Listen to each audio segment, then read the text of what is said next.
دلته دوه خبرې. اولنۍ خبر هغه دا ده چې شریعت موږ ته بعض هغه عبادت ښوولي دي چې د هغې فایده صرف موږ ته ده، او بعض هغه عبادت یې ښوولي دي چې د هغې فایده موږ ته هم ده او بل ته هم ده. نو صرف په دغه عباداتو پورې نه نښلي چې فایده یې تا ته میلاویږي، بلکې الله وی ادخلوا فی السلم کافه، اسلام کې پوره ننوځه. دا نه چې بعض کارونه دي خوښ دي او بعض نه، کم تا ته آسان دي او خواهشات دي ډېر نه راتنګوي په هغې کې، صحیح ده جي دا ډېره ښه دینداري ده.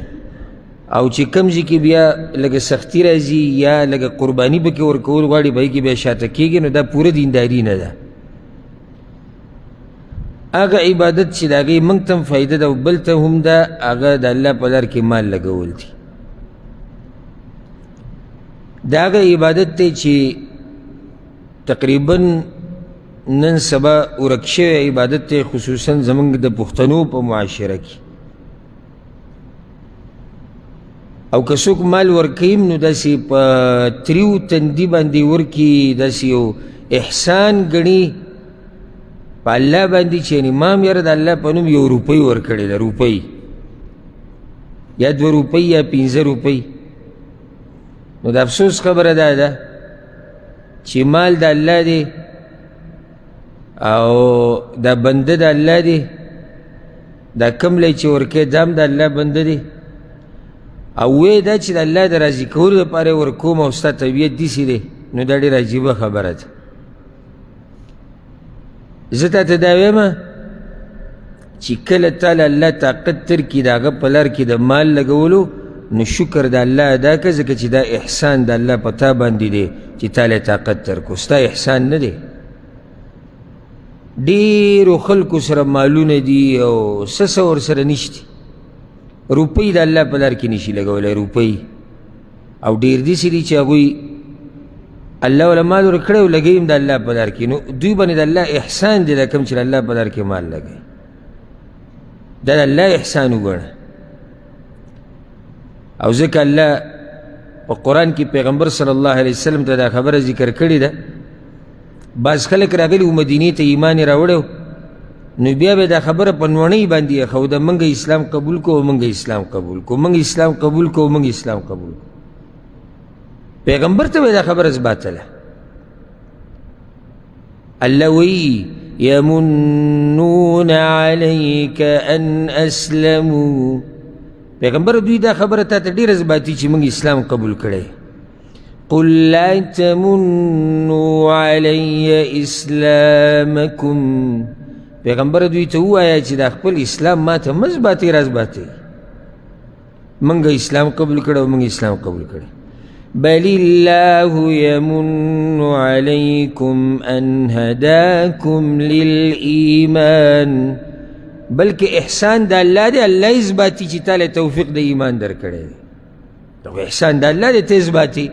په چا یې ځباتي؟ په الله یې ځباتي. دا خو الله تا سره ښه کړي دي، تاله توفیق درکو چې ته مال ولګې د الله په لار کې، دا خو د الله یو نعمت ګڼه، شکر یې ادا کړه چې لا دومره تاله طاقت درکو. دویمه خبره چې ما کومه کوله دې نه مخکې چې موږ دې دلایلو ته ورننوځو او فضایلو ته، هغه دا چې زموږ د دې خلکو په دې ذهن کې یو نقشه جوړه شوې ده د الله په لار کې د مال لګولو. هغه نقشه دا ده چې 1 لاک روپۍ به ورکې، 15,000 ریاله به ورکې، 100 ریاله به ورکې، 2 لاکه روپۍ به ورکې، پوره ځمکه به الې، پوره آبادي به کې، او دې ته وایي د الله په لار کې خرچه. نه، یاده کوي دا مسله، دا عبادت، دا د الله په لار کې خرچه کول، دا د مالدار دپاره هم دی، دا د غریب دپاره هم دی. دا صرف د مالدارانو دپاره نه ده، دومره دی چې مالدارانو ته موقع ډېره ده او مالداران یې د ډېر حده پورې کولی شي. غریب دی به هم څه نه څه د الله په لار کې لګوي.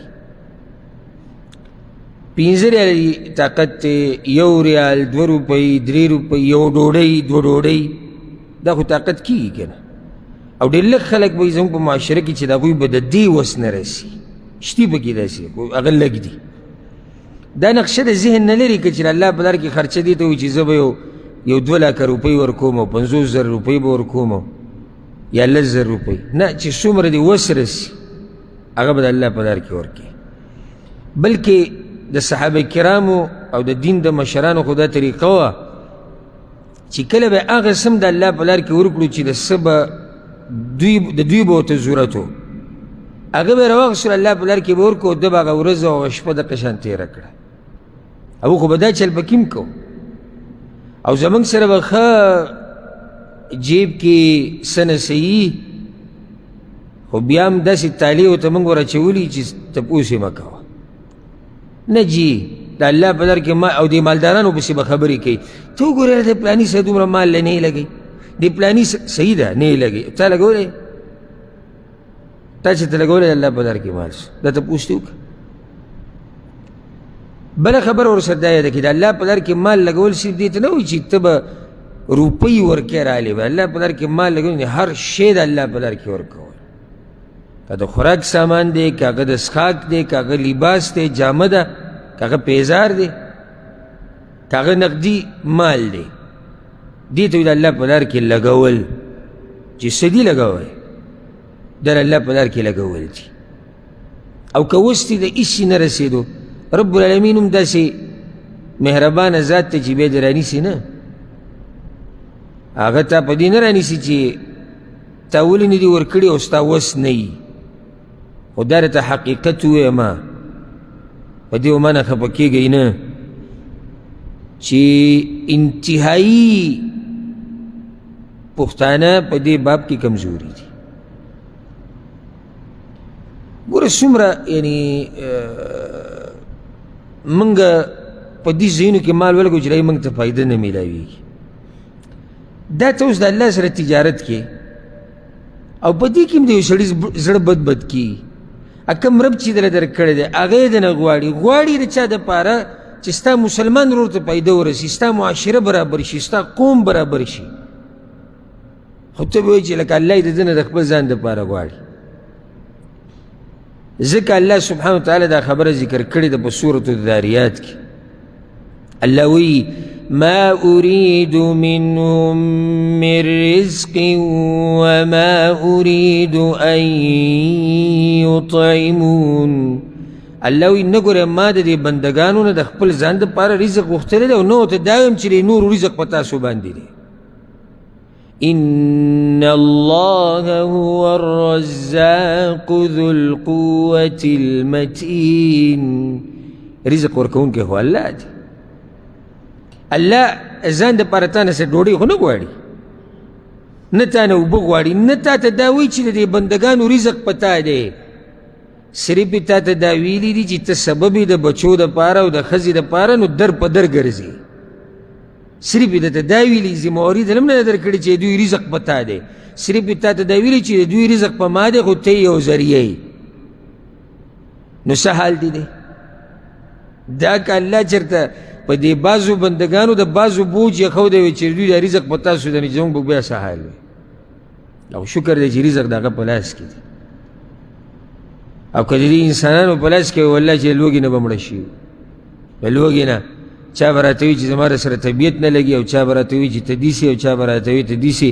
څوک به رانه پټېدی، چا به بانې جوړولی، چا به خبرې بدلولی. کله نه کله سړي ضرورت راشي که نه، نه هم لیدلي بیا څنګه سترګې بدلې کړي، لار بدله کړي، خوی بدل کړي. حالانکه تا ورته دا نه دي ویلي چې ماله د باقي عمر رزق راکړه، یاره یو 500 روپۍ مې پکار دي قرض، موبایل به پسې بیا نه اوچتی. ښه نو 500 روپۍ دا خو وختي طور خبره ده، بیا بدله زه درکړم، قرض مې درته ویلي. نو چې دا د دې بنده په لاس کې زموږ دا رزق وی نو چې بیا به یې څه چل کولی. خبره مې دا کوله چې الله خو زموږ نه د خپل ځان دپاره څه نه غواړي، فایده زما ده، فایده د معاشرې ده. که چېرته موږ په دې خبره باندې صحیح عمل وکړو نه به زما په معاشره کې او نه به ستا په معاشره کې غریبي، نه به یتیم بې وسی، نه به کونډه ښځه د غریبۍ ژوند تیری، نه به قرضداري، نه به بلې او نه به بلې. که چېرته موږ په دې باندې په صحیح طریقه عمل وکړو. ما پرون ته اوس ته غایت ووي چې د قربانیانو خبره چې کله الله سورة الحج کې ذکر کړه نو بیا یې ووی لن ینال الله لحومها ولا دماؤها الله ګوره نه د دې څاروو غوښې تاسو نه غواړي او نه د دې څاروو د وینو ته الله ناست دی ولكن يناله التقوى منكم مگر الله زمونږ نه د تقوا غواړي د دینداري غواړي ته به سې ستا روپۍ به صحیح مړه جیب کې کې د سره لګومه خدای د الله مال دی د الله دپاره یې ورکړه درجې پې ستا اوچتېږي یو مسلمان ورور ته پې راحته جوړېږي نو فایده په اوله کې او په آخره کې هغه زما استاد